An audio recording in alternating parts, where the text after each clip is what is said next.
Good morning everyone. अभी हम लोगों ने क्षितिज भाग 2 कक्षा 10 की मानवीय करुणा की दिव्य चमक नामक पाठ का अध्ययन किए हैं। अब हम इस शीर्षक का प्रश्नाभ्यास देखेंगे। तो आइए इसके प्रश्नाभ्यास को देखते हैं। मानवीय करुणा की दिव्य चमक, इस पाठ का आप पुस्तक लेकर के विस्तृत अध्ययन करिएगा, क्योंकि अभी हम इसका सिर्फ सारांश आपको बताए हैं, लेखक का जीवन परिचय बताए हैं। इस पाठ को एक बार आप स्वयं लेखक के जीवन परिचय सहित अच्छे से पढ़ लीजिएगा।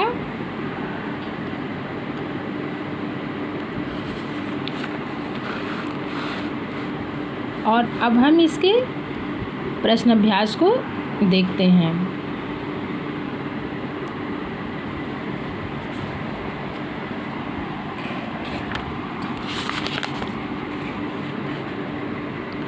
पहला प्रश्न है, फादर की उपस्थिति देवदार की छाया जैसी क्यों लगती थी? देवदार एक वृक्ष होता है जिसकी घनी छाया होती है।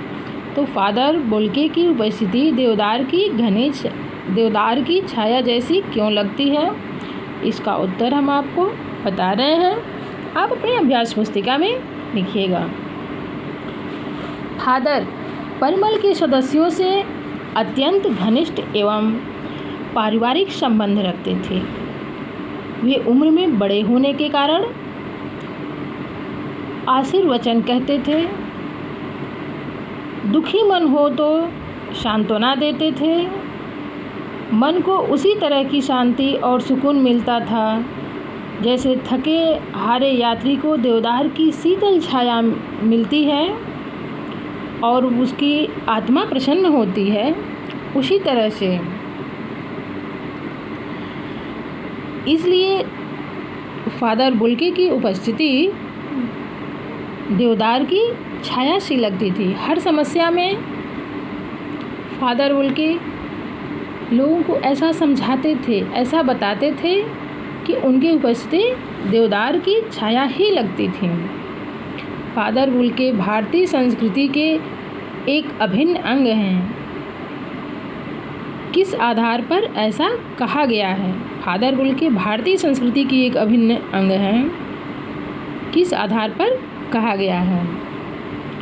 तो फादर बुल्के भारतीय संस्कृति के अभिन्न अंग बन चुके थे।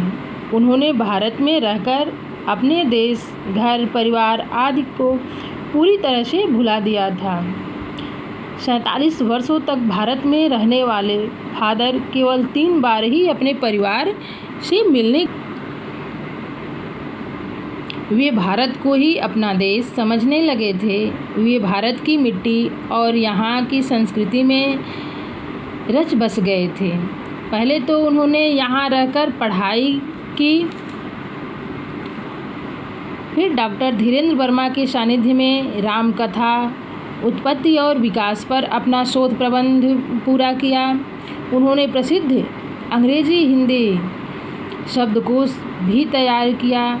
इस तरह वे भारतीय संस्कृति के होकर रह गए थे।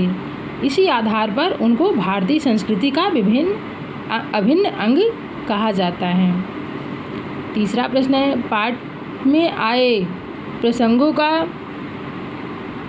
उल्लेख कीजिए जिसमें फादर बुल्के का हिंदी प्रेम प्रकट होता है।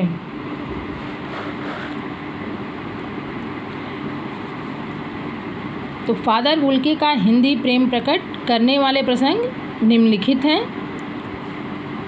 उसको आप देखिए।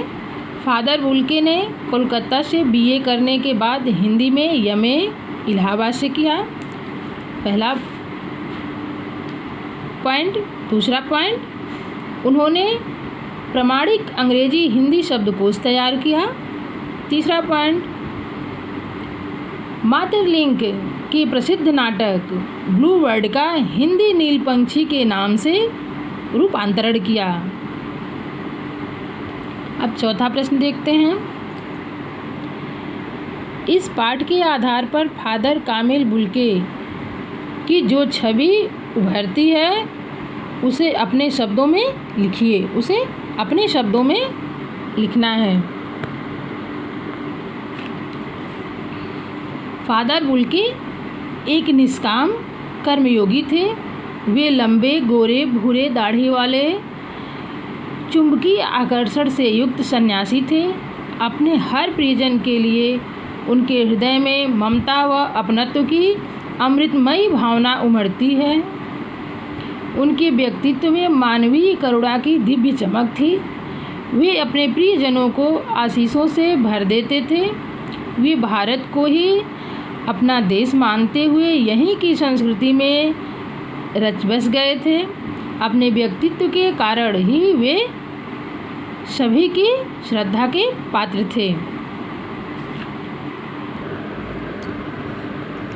5वां प्रश्न है, लेखक ने फादर बुल्के को मानवीय करुणा की दिव्य चमक क्यों कहा? इसका उत्तर हम आपको बताते हैं।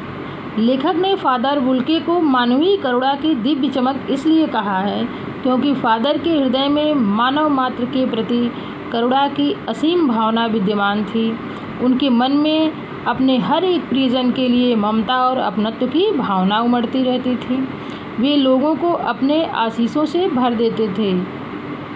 इसीलिए उन्हें लेखक ने मानवीय करुणा की दिव्य चमक कहा है। 6वां प्रश्न है, फादर बुल्के ने सन्यासी की परंपरागत छवि से अलग एक नई छवि प्रस्तुत की है। जैसे अब वो जैसे क्या है उसे आपको लिखना है। एक वो परंपरागत छवि अलग से एक नई छवि प्रस्तुत की है। वो नई छवि क्या है जैसे में करके हमें लिखना है। तो आइए हम इसको बताते हैं। प्रायः सन्यासी सांसारिक मोह माया से दूर रहते हैं, जबकि फादर ने ठीक उसके विपरीत छवि प्रस्तुत की है।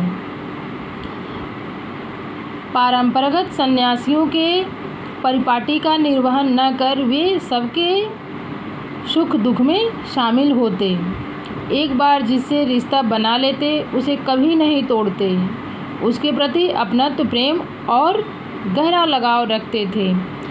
इसी से ये कहा गया है कि फादर जो पारंपरिक सन्यासी हैं उनसे अलग उनकी छवि है। प्रश्न नंबर 7 को देखिए। आशय स्पष्ट कीजिए। नम आँखों से गिनना स्याही फैलाना है। ये जब फादर बुल्के का अंतिम समय आया था उस समय की घटना है और ये लाइन वहीं आई है।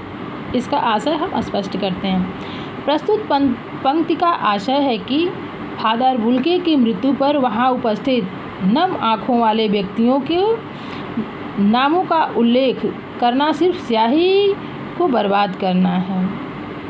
कहने का आशय है कि आंसू बहाने वालों की संख्या इतनी अधिक थी कि उसे गिनना असंभव था। दूसरा प्रश्न है, फादर को याद करना एक उदास शांत संगीत को सुनने के जैसा है। फादर को याद करना एक उदास शांत संगीत को सुनने जैसा है। कभी जब आप उदास होते हैं और शांत मन से कोई संगीत सुनते हैं, उसकी बात कही गई है तो बहुत अच्छा लगता है। तो फादर को याद करना भी उसी संगीत सुनने के जैसा है। तो प्रस्तुत पंक्ति का आशय है कि जिस प्रकार एक उदास शांत संगीत को सुनते समय हमारा मन गहरे दुख में डूब जाता है, वातावरण में एक अवसाद भरी निस्तब्ध शांति छा जाती है और हमारी आँखें अपने आप ही नम हो जाती हैं, ठीक वैसे ही दशा फादर बुल्के को याद करते समय लेखक की हो जाती है। इसीलिए लेखक ने ये लाइन लिखी है। अब 8वां और 9वां प्रश्न रचना और अभिव्यक्ति है। इसे आप स्वयं करेंगे। इसको आप स्वयं करेंगे। भाषा और अध्ययन, मेरा देश भारत विषय पर 200 शब्दों का निबंध लिखिए। इसको भी आप करेंगे और इन दोनों प्रश्नों का भी उत्तर आप स्वयं लिखेंगे। आशा करते हैं कि इसका प्रश्न अभ्यास आपको समझ में आ गया है। धन्यवाद।